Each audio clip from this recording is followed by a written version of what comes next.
Fala pessoal, no último vídeo nós calculamos cada um dos pontos da curva ROC juntos e agora eu vou fazer alguns comentários de interpretação dessa curva. Veja que lá no nosso modelo a gente já rodou um código que permite você imprimir a curva ROC usando esse conjunto de códigos que eu vou disponibilizar para você, mas é usando a biblioteca, e a gente imprimiu a curva ROC. Veja, deixa bem claro isso, que cada linha é o classificador de uma classe, tá certo? Então aqui a gente fez um multiclass porque ele tem uma curva para cada classe, mas você calcula igualzinho a gente fez na aula anterior. Você calcularia para cada uma, então é Margarida, a Daisy. Então você vai considerar todas as outras como all others, por exemplo, conforme o nosso exemplo, e aí você vai considerar a classe positiva, que é a Daisy, e as outras. O Sunflower é a positiva e as outras a negativa. E aí você faria esse passo a passo para todos eles. Como aqui tem um conjunto muito maior de imagens, ela fica uma curva mais soft, não tão quadradona como uma curva mais contínua, né? Não tão quadradona como a que a gente fez. Mas olhando aqui já, a gente consegue interpretar algumas coisas. Eu vou fazer de conta, e você vai acreditar nisso, que eu vou fazer uma diagonal perfeita aqui, e você não vai reclamar nos comentários que eu não usei régua, tá certo? Então, acabou já minha lousa, deixa eu puxar mais aqui para cá. Ó, faz de conta que eu passei direitinho, ficou uma diagonal até que boa. E o que acontece? A primeira interpretação, quando você olha para uma curva ROC, é o seguinte: você tem a área da curva, ela é um quadrado perfeito, porque ela sempre tem altura 1, largura 1, e se a área sob a curva faz de conta que a gente calculou esse conjunto de pontos aqui, que a gente chegou numa curva diagonal, exatamente igual essa daqui, ó. Tá vendo? É uma curva de referência essa diagonal. Então, o que acontece? Você teria um modelo com capacidade de acertar 50% das coisas para um true positive e para um false positive. Em 50% do tempo ele faria isso, ele falaria true positive para algumas coisas e false positive. Abaixo disso ele é muito ruim. Né? Então, se a gente calcular aqui que a área é 5, eu dividi aqui em 5 por 5, né? 1, 2, 3, 4, 5 por 5 de altura, eu tenho 25 unidades de área total, e eu tenho somente, nesse caso aqui, olha, 5 unidades de área under the curve, é o AUC, né? Então o meu AUC, Area Under the Curve, é igual ao quê? A 5 dividido por 25. 5 dividido por 25, eu vou ter 0,2, tá certo? Eu vou ter 1/5, 0,2, a hora que eu cancelar isso aqui, né? Isso aqui é igual a 1 sobre 5. Então eu tenho 0,2. Então o meu AUC, esse A aqui, é igual a 0,2 para esse. Ficou abaixo de 0,5. 0,5 é a referência, é a diagonal. Então, abaixo disso, o seu modelo está muito ruim. Então, esse modelinho que nós testamos aqui para gerar esse debate é um modelo ruim, ele está abaixo dos 50% de chance de acertar e de errar. Tá? Quando o modelo começa a ficar acima de uma área under the curve, um AUC, maior do que 0,5, ele começa a ficar um pouco mais interessante, exatamente como eu estava passando, em vez de passar o dedo no mousepad, eu estava passando na lousa digital. Ele está maior a área sobre qualquer um deles. Eu calculei aqui, ó, tem um cálculo. Então, para Daisy foi 0,89. Rafa, qual que é o valor adequado para isso? Você que vai dizer, e eu já vou discutir um pouquinho isso com você agora. Né? Então, por exemplo, tem alguns momentos que você vai querer que você tenha um A1C um pouco maior, um pouco menor, e você também vai decidir o threshold de validação do seu conjunto de dados. Né? Então, por exemplo, vamos traçar uma outra curva aqui hipotética para alguns problemas aqui. Eu vou pegar uma cor verde, tá? E aí eu vou desenhar aqui uma curva da seguinte forma, olha. Ela já está uma curva aqui um pouquinho melhor, né? E aí, olha só, eu vou colocar 3 pontinhos aqui. A gente tem aqui o true positive, o false positive rate desse, então, e aqui esses valores aqui. Imagina que este modelo da curva verde, hipoteticamente, é um modelo de classificação de spams, né? Então, veja só, você tem um problema quando você classifica spam. Você pode ser tão histérico a ponto de que você acha que tudo é um spam. E você pode deixar de fazer com que o teu cliente receba um e-mail importante nessa de achar que tudo é spam e mandar para a caixa de spam. Nesse caso, qual dos pontos você vai calibrar, né, para o teu modelo?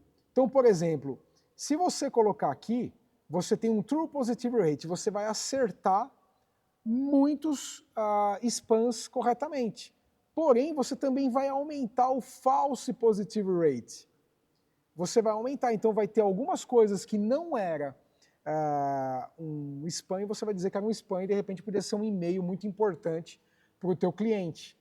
Nesse caso, você vai ter que decidir entre esses extremos, talvez no meio, talvez um pouquinho menos, porque se for uma coisa que realmente impacta o seu cliente de receber um e-mail importante, é algo para se pensar. Agora, de repente, isso daqui é um exame clínico de uma doença muito grave, então, e aí? É uma análise de imagem de tomografia, por exemplo, e o que você vai preferir? Você vai preferir fazer um diagnóstico, levar o paciente para triagem, ó, deu algo estranho aqui no modelo, deixa mandar para um humano olhar. Então, nesse caso, quando é um exame, por exemplo, talvez você decida por deixar o seu sistema cada vez mais com true positive rate maior, mesmo que você tenha false positives, porque pelo menos vai passar na mão de um humano e o humano vai lá e fala, não, isso daqui não é um caso grave, mas acendeu a lanterninha para o paciente ser observado. Então, o que você tem que considerar é isso daqui. Como que você vai calibrar o teu modelo, né?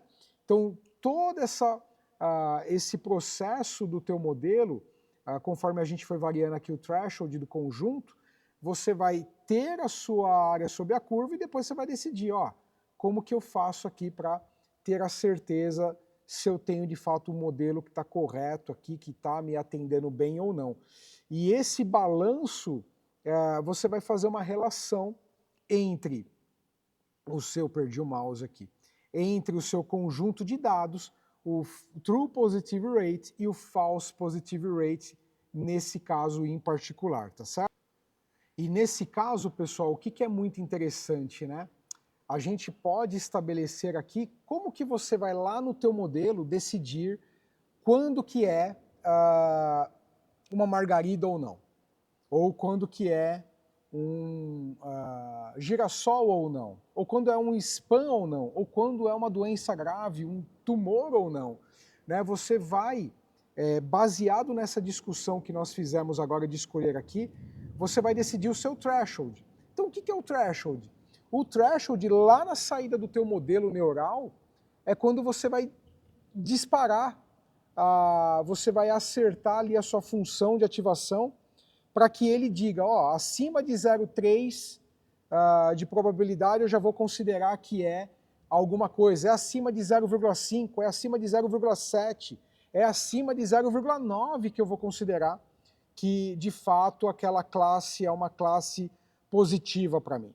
Então nós estamos nos referindo a esse threshold que você vai estabelecer lá. Agora, existe uma métrica muito... Toda hora eu perco meu mouse aqui porque eu estou sem o mouse de fato, ele está desligado para usar a lousa. Então vamos lá. Existe uma métrica muito importante chamada ponto de Uden. E Uden é o nome dele.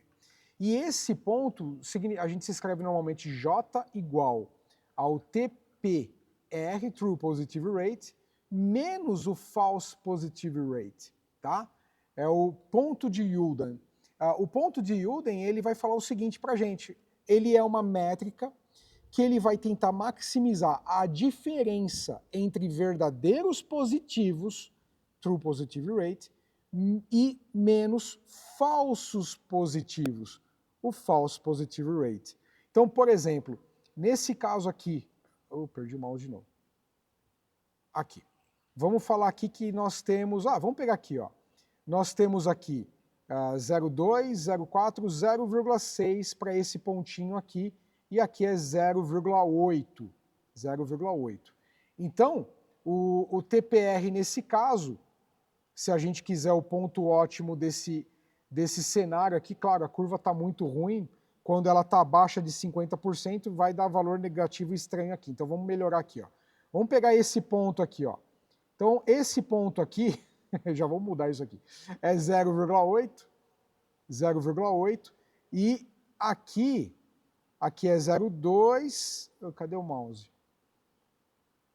Cadê a setinha? Aqui, o cursor está aqui, está bem no meio, então aqui é 0,2, aqui é 0,4, isso aqui é 0,3. Então olha só, aqui sim, né, quando a gente está acima de 50% da diagonal de referência, melhor. Então o ponto de Youlden nesse caso é J igual a 0,8 menos 0,3. Nesse caso, coincidentemente, deu 0,5. Ou seja, olha, você vai ter que trabalhar com um threshold lá na saída do teu modelo acima de 0,5 para ele ter esse comportamento. Nesse aqui, por exemplo, ó, vamos falar que isso daqui vai dar 0,82.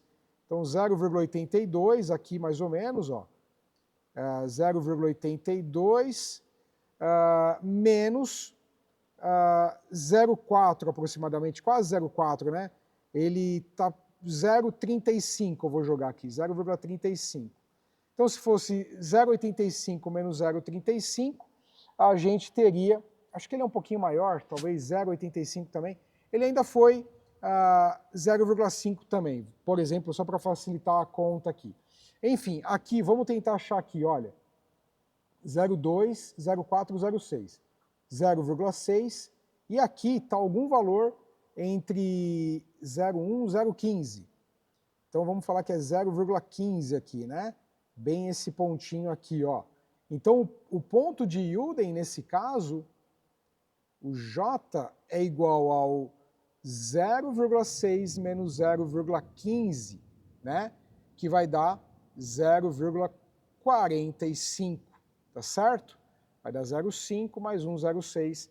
Então deu 0,45 para ele ter esse comportamento aqui. E você vai lá no seu threshold e vai falar, ó, é realmente um spam a partir de 0,45, você vai ter menos falsos positivos, por exemplo, mas você também vai ter um true positivo um pouquinho menor para falar que é um spam de fato, né? Então isso daí você vai diminuindo, aumentando, o ponto de Youlden é uma métrica comum para você fazer essa análise, tá bom? Então, quais as métricas importantes? A diagonal de referência para a área under the curve, entender se ela está pelo menos maior do que 0,5 para você entender teu modelo. Modelos maiores do que 0,5, maior do que 0,7, 0,8, são modelos minimamente decentes, com A ou C acima de 0,8, e entender como que você pode ir lá no teu modelo para fazer essa classificação e você dizer de fato, olha, meu modelo, eu preciso ajustar o threshold para quanto? O ponto de Youlden é uma boa referência para você. Valeu, pessoal? Então deixa teu like, compartilha esse vídeo e se inscreva no nosso canal. Tchau, tchau!